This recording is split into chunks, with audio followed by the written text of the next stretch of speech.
Hello, good morning everyone. Happy Sunday and happy Lord's Day.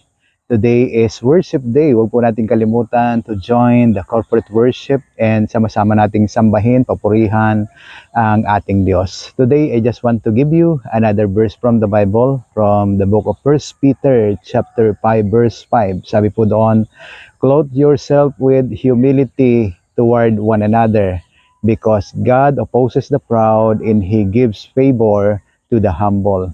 Ang talata pong ito ay napaka-timely reminder for all of us today, sapagkat nakikita po natin na halos lahat ng tao ay wala ng ibang pinapahalagahan kundi ang kanilang sariling status, accomplishment, at para bang nakakalimutan na nila na magpakumbaba at ang tingin nila higit sila at nakakaangat sila kaysa sa iba. Ang talata pong ito ay nagpapaalala sa atin na napakahalaga pa rin na tayo ay magpakita ng